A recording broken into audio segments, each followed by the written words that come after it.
वीत राग भय क्रोध, जिसके जीवन में क्रोध न हो वह स्थित प्रज्ञ है। मनुष्य के जीवन में क्रोध तभी आता है जब उसकी कामना पूर्ण नहीं होती है। श्रीमद् भगवद गीता ने भी कहा, कामात क्रोधो विजायते, जहाँ कामना है, वासना है, वहाँ क्रोध होगा ही। लेकिन स्थित प्रज्ञ पुरुषों के जीवन में क्रोध को कोई स्थान नहीं। सन 1986 में प्रमुख स्वामी जी महाराज मुंबई में थे। उनका एक ऑपरेशन हुआ था। ऑपरेशन के बाद प्रमुख स्वामी जी एक भक्त के घर विश्रांति कर रहे थे। उस समय दरमियान एक मंत्री प्रमुख स्वामी जी को मिलने आते हैं। उनके मन में कुछ पूर्वग्रह था और जैसे ही प्रमुख स्वामी जी को मिलने आते हैं, प्रमुख स्वामी जी तो ऑपरेशन के बाद विश्रांति कर रहे थे, खबर अंतर पूछना चाहिए, लेकिन पूर्वग्रह वश होकर उन्होंने प्रमुख स्वामी जी का अपमान किया। बहुत से शब्द सुनाए। प्रमुख स्वामी जी शांति से सुन रहे थे, अपमान के शब्द सुन रहे थे। और स्वामी जी के साथ जो अन्य लोग बैठे थे उनको यह अयोग्य लगा। उन्होंने सोचा कि यहाँ कुछ स्पष्टता होनी चाहिए, यह तो पूर्वग्रहवश हो रहा है, यहाँ सत्य नहीं है। तो उन लोगों ने चाहा कि चलिए यहाँ स्पष्टता कर दी, ये मंत्री क्यों ऐसा बोलते हैं। प्रमुख स्वामी जी ने उन लोगों को कहा, नहीं, शांति रखिए, इनको बोलने दीजिए, कोई क्रोध नहीं। एकदम शांति से प्रमुख स्वामी जी महाराज ने सब सुन लिया। अक्रोधः वीत राग भय क्रोधः, जिसके जीवन में क्रोध न हो, ऐसे समय पर व्यक्ति को क्रोध आ जाता है। जब हम अपमान के शब्द सुनते हैं तब कोई भी व्यक्ति क्रोधित हो जाता है। लेकिन स्थित प्रज्ञता यही तो है, और यही स्थित प्रज्ञता का चमत्कार है। उसके जीवन में क्रोध कभी भी नहीं होता है। हुआ कैसे, देखिए, उसी व्यक्ति को कुछ साल बाद सहायता की आवश्यकता हुई। प्रमुख स्वामी जी को पता चला, प्रमुख स्वामी जी ने जिस व्यक्ति ने उनका अपमान किया था उसी को मदद की। और तब जिसने अपमान किया उसको भी पता चला ये तो गीता के स्थित प्रज्ञ है। श्रीमद् भगवद गीता कहती है, क्रोध रहित जीवन स्थित प्रज्ञता का लक्षण है। तदनंतर भगवान श्री कृष्ण कहते हैं, यदा संहरते चायम कूर्मोंगानीव सर्वशः इंद्रियाणि इंद्रियार्थेभ्यः तस्य प्रज्ञा प्रतिष्ठिता। अद्भुत लक्षण है। श्री कृष्ण कहते हैं कि स्थित प्रज्ञ का एक लक्षण है संयम।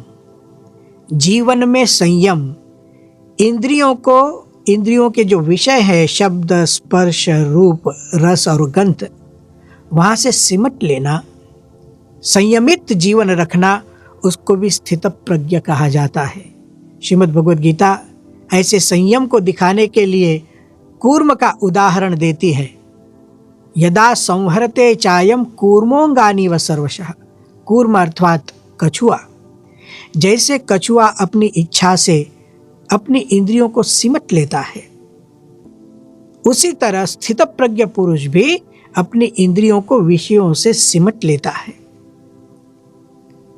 इंद्रियां स्थित प्रज्ञ पुरुष को पराजित नहीं कर सकती हैं। पंच विषय भी स्थित प्रज्ञ पुरुष को पराजित नहीं कर सकते हैं।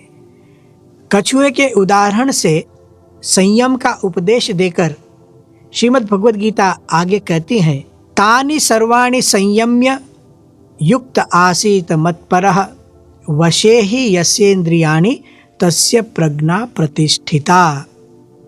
श्रीमद् भगवद गीता यहाँ संयम का उपयोग स्थित प्रज्ञ पुरुष कहाँ करते हैं यह समझाती है।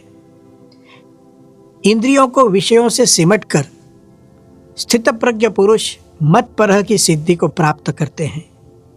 मत परह अर्थात जिसका जीवन भगवत परायण हो, जिसका जीवन भगवान भक्तिमय हो, जो भगवान की सतत उपासना करता हो, भगवान की आज्ञा का पालन करता हो और भगवान की जो प्रसन्नता को प्राप्त करता है, उसको श्रीमद् भगवद गीता मत परह कहती है। प्रमुख स्वामी जी महाराज के जीवन में मत परह का यह गुण स्पष्ट रूप से दिखाई देता है। सन 1980 में लंदन मंदिर का खात विधि महोत्सव था।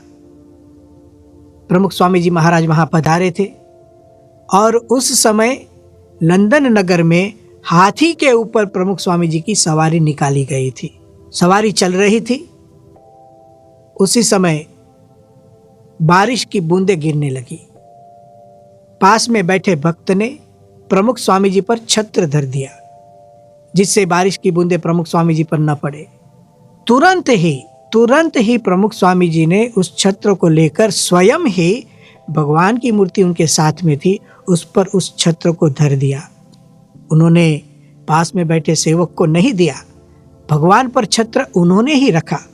जिस भव्य शोभा यात्रा को देखने के लिए हजारों की भीड़ उमटी थी, जिस भव्य शोभा यात्रा का जीवंत प्रसारण हो रहा था, उस समय प्रमुख स्वामी जी महाराज मत परह की सिद्धि के साथ शोभायमान हो रहे थे। प्रमुख स्वामी जी महाराज की प्रत्येक क्रियाओं में भगवत परायणता दिखाई देती थी। अरे एक जलपान करना हो तो भी भगवान को निवेदित करके जलपान करते थे।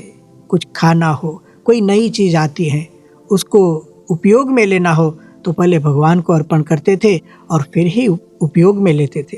कोई सम्मान हो तो प्रमुख स्वामी जी पहले भगवान को आगे करते थे। कोई उद्घाटन का प्रसंग हो तो प्रमुख स्वामी जी पहले भगवान को आगे धरते थे और उनके पीछे पीछे चलते थे। यही तो भगवत परायणता है और इसी को भगवत गीता मत परह कहती है। तदनंतर समुद्र के उदाहरण से फिर से एक और लक्षण भगवान श्री कृष्ण स्थित प्रज्ञ का सुनाते हैं। भगवान श्री कृष्ण कहते हैं, आपूर्यमाणम अचल प्रतिष्ठम समुद्रमापः प्रविशन्ति यद्वत् तद्वत् कामायम प्रविशन्ति सर्वे सशांतिम आपनोति न काम कामी। समुद्र की एक परिस्थिति का यहाँ वर्णन है। आपूर्यमाणम, चारों ओर से नदियां समुद्र में प्रवेश करती हैं, ये बाह्य परिस्थिति। और देखिए, इतना होने पर भी समुद्र आपूर्यमाण है तथापि अचल प्रतिष्ठम है, उसकी प्रतिष्ठा में कोई भंग नहीं होता है। इसी तरह की जीवन शैली स्थित प्रज्ञ पुरुषों की होती है। आपूर्यमाण का मतलब क्या है? वो संसार में ही रहते हैं। जिस परिस्थिति में हम लोग हैं उसी परिस्थिति में ऐसे महापुरुष रहते हैं, लेकिन अचल प्रतिष्ठम, उनकी प्रतिष्ठा में कभी भंग नहीं होता है। सतत भगवत भक्तिमय उनका जीवन, सतत भगवान के स्वरूप का निश्चय, भगवान के कर्तृत्व का निश्चय, ऐसी उनकी जो प्रतिष्ठा है उसमें कोई भंग नहीं होता है। उनके जीवन में कोई परिवर्तन नहीं होता है, चाहे वो सुख हो या दुख हो। बाह्य परिस्थिति से उनकी प्रतिष्ठा का भंग कभी भी नहीं होता है। इस तरह भगवान श्री कृष्ण ने विभिन्न प्रकार से स्थित प्रज्ञ के लक्षण सुनाए, जैसे प्रजहाति यदा कामान, कामनाओं का त्याग करना। उसके बाद आत्मन्येवात्मना तुष्टः, आत्मा में स्थित परमात्मा से संतुष्ट रहना। दुखेष्वनुद्विग्न मनाः, दुख की परिस्थिति में भी उद्वेग रहित रहना। सुखेषु विगत स्पृहः, वीत राग भय क्रोधः, राग भय और क्रोध रहित जीवन जीना। कूर्म के उदाहरण से संयम का उपदेश, मत परह शब्द से भगवत परायणता और समुद्र के उदाहरण से अचल प्रतिष्ठा। इस तरह से स्थित प्रज्ञ के विभिन्न लक्षण सुनाए गए। अब इन सभी लक्षणों को इकट्ठा कर उसका उपसंहार एक विशिष्ट स्थिति में करते हैं। भगवान श्री कृष्ण कहते हैं, एषा ब्राह्मी स्थिति पार्थ। हे पार्थ, इसी को ब्राह्मी स्थिति कहते हैं।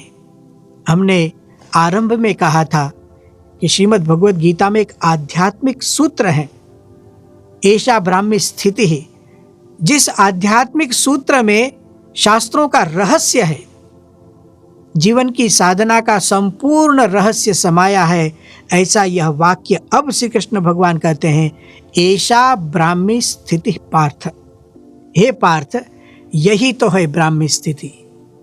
इसके साथ साथ एक विशिष्ट तात्विक सिद्धांत भी यहाँ उजागर होता है। श्रीमद् भगवद गीता ने कहा, ऐसा ब्राह्मी स्थिति ही। ब्राह्मी शब्द का संस्कृत में अर्थ होता है ब्रह्मणः इयम इति ब्राह्मी। जो ब्रह्म की स्थिति है, ब्रह्म की स्थिति से मतलब है ब्रह्म की जीवन पद्धति, ब्रह्म की जीवन शैली, ब्रह्म के जीवन का अभिगम, उसको ब्राह्मी स्थिति कहते हैं। ब्रह्म के जीवन की शैली, प्रजहाति यदा कामान, वो ब्रह्म की स्थिति है, ब्रह्म की जीवन शैली है। दुखेष्वन उद्विग्न मनाहा, ब्रह्म की जीवन शैली है। अरे ब्रह्म की जीवन शैली, इसका मतलब यह हुआ कि श्रीमद् भगवद गीता हमें सूचित करती है कि ब्रह्म तत्व भी मनुष्य रूप से अवतीर्ण होता है। यदि ब्रह्म मनुष्य रूप से अवतीर्ण ही न हो तो फिर कैसे हम ब्रह्म की जीवन शैली प्रजहाति यदा कामान के रूप से दिखा सकेंगे?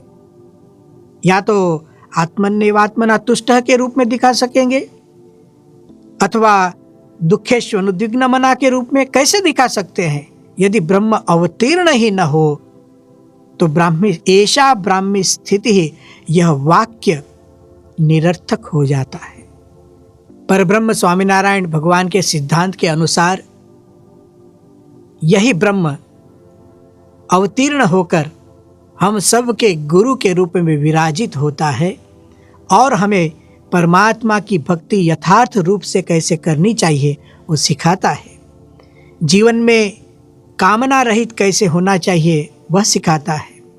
जीवन में सुख दुख में स्थिरता कैसे रखनी चाहिए वह सिखाता है। संयम कैसे रखना चाहिए और आपूर्यमाणम अचल प्रतिष्ठम की भावना किस तरह से दृढ़ होती है, यही ब्रह्म गुरु हमारे पास आदर्श के रूप में आता है और हमें सिखाता है। और इसीलिए आज हमने ब्रह्म स्वरूप प्रमुख स्वामी जी महाराज के जीवन प्रसंगों का आधार लेकर इसी ब्राह्मी स्थिति को समझने के लिए प्रयत्न किया। ऐसा ब्राह्मी स्थिति पार्थ, ऐसे महापुरुषों के जीवन प्रत्यक्ष ब्राह्मी स्थिति है। जब हम प्रमुख स्वामी जी महाराज और महंत स्वामी जी महाराज जैसे महापुरुषों के दर्शन करते हैं तो समझ लीजिए साक्षात भगवद गीता का दर्शन करते हैं, साक्षात प्रजहाति यदा कामान का दर्शन करते हैं, साक्षात दुखेष्वन उद्विग्न मनाहा का दर्शन करते हैं, साक्षात संयम का दर्शन करते हैं, साक्षात आपूर्यमाणम अचल प्रतिष्ठम का दर्शन करते हैं। दूसरे अध्याय से आरब्ध ब्रह्म स्थिति का उपदेश अंतिम अध्याय के 54वें श्लोक में भी ब्रह्मभूतः प्रसन्नात्मा के रूप में होता है। भगवान श्री कृष्ण कहते हैं जो ब्रह्मभूतः है अर्थात ब्राह्मी स्थिति से युक्त मनुष्य है वो प्रसन्नात्मा बन जाता है। इस तरह संपूर्ण भगवद गीता में ऐसा ब्राह्मी स्थिति का नाद सुनाई देता है। भगवान श्री कृष्ण ने जब ऐसा ब्राह्मी स्थिति का उपदेश दिया तब ऐसे कहा था, नैनाम प्राप्य विमुह्यति। इस ब्राह्मी स्थिति को जो प्राप्त कर लेता है उसका मोह नष्ट हो जाता है। यह तो भगवान ने कहा था, लेकिन क्या अर्जुन के जीवन में जैसे भगवान कहते हैं ऐसी अनुभूति हुई है? श्रीमद् भगवद गीता के अंत में 18वें अध्याय के 73वें श्लोक में अर्जुन अपनी अनुभूति अभिव्यक्त करता है। अर्जुन ने कहा, नष्टो मोहः स्मृतिर्लब्धा त्वत्प्रसादात् मयाच्युत। हे भगवान श्री कृष्ण, आपने मुझे ब्राह्मी स्थिति का उपदेश दिया। इस उपदेश को पाकर मेरा मोह नष्ट हो गया, मुझे योग्य उपाय मिल गया। अब मुझे पता चल गया क्यों मैं दुखी हुआ था। अब मुझे पता चल गया क्यों मैं किंग कर्तव्य मूढ़ हो गया था। अब मुझे पता चला कि क्यों मैं कर्तव्य से च्युत हो गया था। हाँ, आपने मुझे कहा आप ब्रह्मरूप बनो। आपने मुझे कहा, ऐसा ब्राह्मी स्थिति पार्थ नैनाम प्राप्य विमुह्यति। ब्राह्मी स्थिति का वैभव संपूर्ण भगवत गीता में दिखाई देता है और अर्जुन की अनुभूति में दिखाई देता है। देखिए, जैसे ही अर्जुन ने कहा नष्टो मोह, ऐसा ब्राह्मी स्थिति पार्थ नैनाम प्राप्य विमुह्यति, जैसे भगवान ने चाहा था ऐसी एक फलश्रुति भगवत गीता में मिलती है। ऐसा अद्भुत उपदेश हमने आज सुना। प्रमुख स्वामी जी महाराज के जीवन का आधार लेकर हमने ऐसा ब्राह्मी स्थिति का उपदेश सुना।